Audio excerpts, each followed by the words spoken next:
L'Agence des normes et de la qualité ANOR était en conclave ce 20 juin 2025 à l'hôtel Hilton de Yaoundé, sous la présence effective du Dr Mohamedou Bayrou Fadil, président du conseil d'administration. L'heure était aux travaux des sessions ordinaires et extraordinaires des conseils d'administration de l'agence. Pour la 33e session ordinaire, il s'est agi de l'adoption des comptes de l'exercice clos au 31 décembre 2024, ainsi que l'approbation du rapport de performance portant sur les actions menées sur le terrain et allant dans le sens de la consolidation de la crédibilité de l'agence. Maintenant, le conseil d'administration extraordinaire avait des questions beaucoup plus importantes qui ont été débattues, ce qui a permis de parvenir à un certain nombre de résolutions qui doivent permettre à l'agence de repartir de plus belle, d'avoir les ressources en tant que ressources humaines,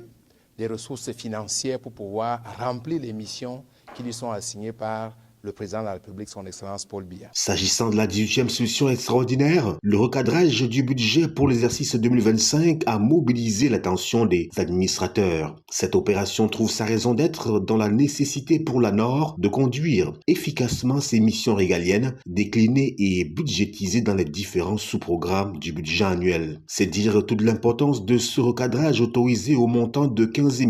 164 697 881 francs CFA, soit 3 436 83 274 francs CFA en investissement et 11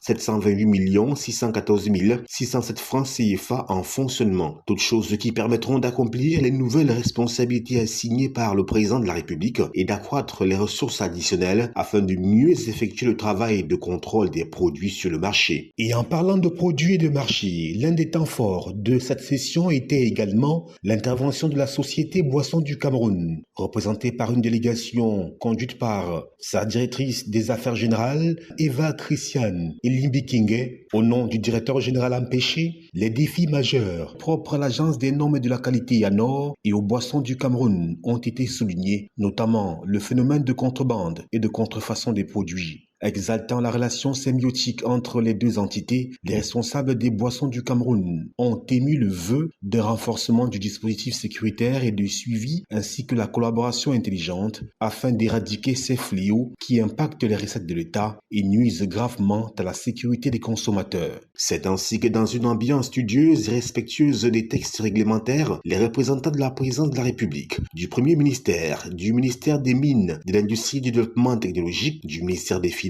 du ministère de l'Économie, de la Planification et de l'Aménagement du Territoire, du ministère de la Santé publique, du ministère du Commerce, du ministère de l'Agriculture et du Développement rural et autres représentants du sein du STRICAM ont tous, sous la présidence bienveillante du président du conseil d'administration, Dr Mohamedou Bayrou Fadil, accompli leur mission pour une agence plus entreprenante et garante de la sécurité des consommateurs. Il faut souligner que 90% des produits importés et exportés du Cameroun passent par l'Agence des normes et de la qualité ANOR, soit à travers le programme d'évaluation de la conformité avant embarquement des marchandises importées en République du Cameroun PKI, soit à travers la certification des produits locaux, ce qui démontre et met davantage en exergue le rôle et la place prépondérante de l'Agence des normes et de la qualité ANOR, désormais appréciée comme un géant dans le circuit économique national.